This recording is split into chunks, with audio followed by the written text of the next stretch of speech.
Thales प्रमेय के नाम से जाना जाता है। थेल्स प्रमेय, थेल्स प्रमेय भी इसी को कहते हैं और आधारभूत समानुपातिकता प्रमेय भी इसे कहते हैं। आधारभूत समानुपातिकता प्रमेय, आधारभूत समानुपातिकता प्रमेय, ये दोनों नाम एक ही है। एक इसका विलोम भी होता है थेल्स प्रमेय में, जो कि हम लोग इसके बाद में देखेंगे। तो पहली बात, इसका जो कथन होता है वो क्या होता है, थेल्स प्रमेय का कथन क्या होता है। देखो थेल्स क्या कहता है कि यदि अपने पास कोई त्रिभुज दिया हो, जैसे मान लो ये त्रिभुज है, ये अपने को एक त्रिभुज दिया, इस त्रिभुज का नाम है वैसे अपनी किताब में प्रमेय है ना 6.1 है, 6.1 स्टेटमेंट वहां से बन जाना आपने।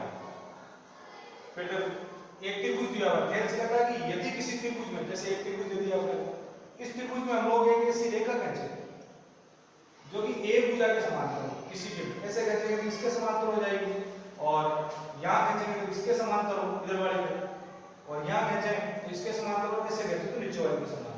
इस प्रकार से अपने को मान लो ये जो साइड है वो नीचे वाले के समांतर है, ये थेल्स में ये इसके समांतर खींचेंगे। अब ये इसके समांतर है तो अपने को ये सिद्ध करना है कि भाई ये जो भुजाएं हैं, मतलब इस भुजा और इस भुजा का अनुपात हमेशा क्या होता है, बराबर होता है। तो थेल्स ने क्या कहा कि जैसे ये त्रिभुज है कोई भी, जैसे मान लो त्रिभुज एबीसी है, एबीसी त्रिभुज में हमने क्या किया, एक भुजा खींची ईएफ जो कि नीचे वाले के क्या है, समांतर है, नीचे वाले भुजा के क्या है, समांतर है, ये इसके समांतर है। तो उसने कहा कि यदि ये लाइन इसके समांतर है तो हमेशा ऐसा होगा कि ये जो पार्ट है और ये पार्ट का अनुपात इस पार्ट के अनुपात के आपस में क्या होगा, बराबर होगा। ये थेल्स ने बात कही थी। तो देखो इसको हम लोग सोल्व कैसे करेंगे, तो यहाँ पर सबसे पहले हम लोग लिखेंगे दिया है, सबसे पहले क्या लिखेंगे, दिया है, ये दिया है, ये बात दिया लिखेंगे। उसके बाद में हम लोग लिखेंगे सिद्ध करना, सिद्ध क्या करना है, सिद्ध करना है। तो सिद्ध करना में हम लोग लिखेंगे, सिद्ध में करना है कि ये जो भाग है ए अपॉन बी वो किसके बराबर है, ए अपॉन एक्स के, ये अपने को सिद्ध करना है। ध्यान रखना दोस्तों कि भाई ये वाली जो भुजा है इस वाली भुजा के समांतर है, तो सिद्ध करो कि ये जो टुकड़ा है इस टुकड़े के अनुपात में क्या होगा, बराबर होगा। ये थेल्स ने कहा, तो ऐसा होता है, इस बात को सिद्ध करने के लिए कहता है। तो देखो सिंपल वे में चलना है, अपने को थोड़ा सा ध्यान रखना है, उत्पत्ति करनी है सीधी, ये सिद्ध करना है अपने कि इस त्रिभुज में ये जो भुजा है इस भुजा के समांतर है, तो ये सिद्ध करो कि अनुपात आपस में बराबर होता है। तो देखो सबसे पहले अपने पास यहाँ पर दो त्रिभुज है, एक तो त्रिभुज कौन सा ए ई एफ और एक त्रिभुज कौन सा बड़े वाला ए बी सी, ये दो त्रिभुज है अपने पास, दोनों त्रिभुज अपने को दिए, एक तो ए ई और एफ छोटे वाला त्रिभुज, ये छोटे वाला, ये छोटे वाला त्रिभुज, और एक ये पूरा बड़े वाला ए बी और सी। इन दोनों त्रिभुजों को आप समरूप सिद्ध करो। सबसे पहले समरूप सिद्ध करेंगे। समरूप सिद्ध करने का तरीका क्या होगा कि कोई भी दो कोण बराबर सिद्ध कर दो, कोई भी दो कोण क्या कर दो, बराबर सिद्ध। तो बराबर कर देखो, मैं इस त्रिभुज की बात करूं और एक बड़े वाले त्रिभुज की बात करूं, तो ये लाइन इस लाइन के समांतर दी हुई है, तो इसका मतलब ये वाला कोण और ये वाला कोण बराबर होगा। क्यों होगा, क्योंकि ये दोनों कोण कौन से संगत कोण है। मैंने क्या किया, इस कोण को 1 नंबर नाम दे दिया, इसको मैंने 2 नंबर नाम दे दिया। मैंने यहाँ लिख दिया कि कोण नंबर 1 है क्योंकि कोण नंबर 2 के बराबर है। कारण क्या है इसका, संगत कोण। कारण क्या हो गया, संगत। इसके बाद में हम लोग आगे चलेंगे तो देखो इसी त्रिभुज के अंदर मैंने इसको 3 नंबर दे दिया, बड़े वाले के अंदर इसको मैंने 4 नंबर दे दिया। ये 3 नंबर और 4 नंबर भी आपस में क्या है, बराबर। इसको भी मैं क्या लिखूंगा, संगत। क्या लिखेंगे, संगत। ये दोनों संगत बराबर है। अब इसके आगे हम लोग चलेंगे, देखो दोनों कोण आपस में बराबर हो गए। यदि दो त्रिभुजों में दो कोण आपस में बराबर हो, यानी इस त्रिभुज के अंदर ये वाला कोण, इस त्रिभुज में ये कोण, जिसको हम बोलते हैं ए समरूपता कसौटी, ए समरूपता कसौटी। ए मतलब इसको बोलते हैं कोण कोण, दो कोण बराबर हो गए, समरूपता कसौटी, ए समरूपता कसौटी। दोनों त्रिभुज कौन सा, ये छोटे वाला त्रिभुज ए ई एफ, ये छोटे वाला ए ई एफ, ये इस बड़े वाले के समरूप हो जाएगा। समरूप त्रिभुज ए बी सी, ये दोनों त्रिभुज आपस में समरूप हो गए।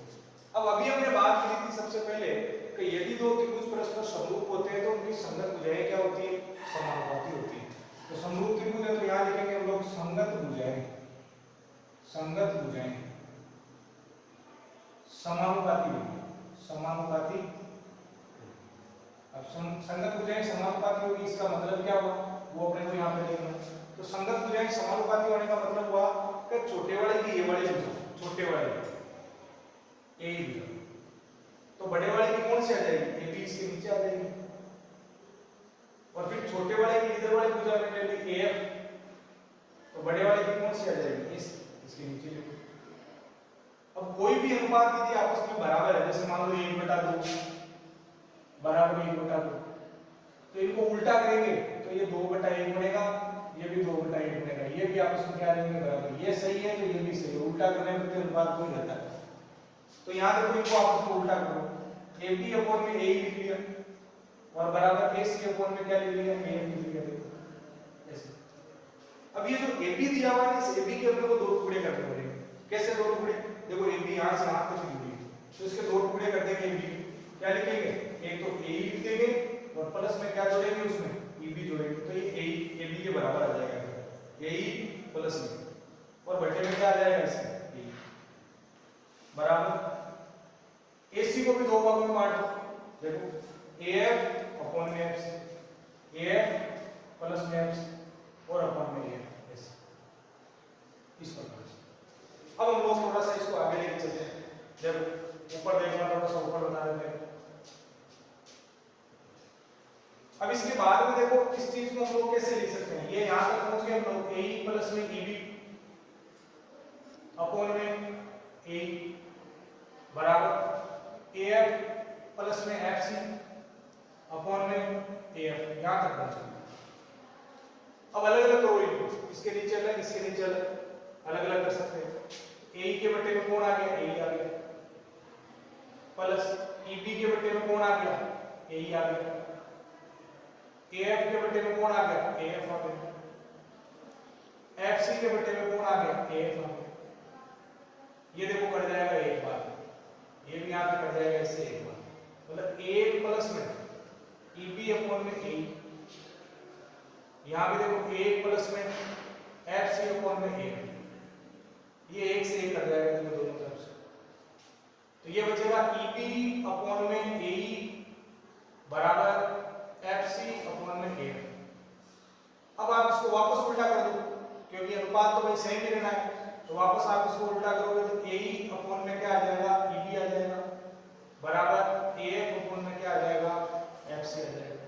तो ये चीज कैसे आई, ये उलटने पर आई है, उलटने, क्योंकि अनुपात बदलता नहीं उलटने पर। और यहाँ पर भी हमने क्या किया था, देखो उसको उल्टा ही किया था, यहाँ पर भी हमने उल्टा ही किया।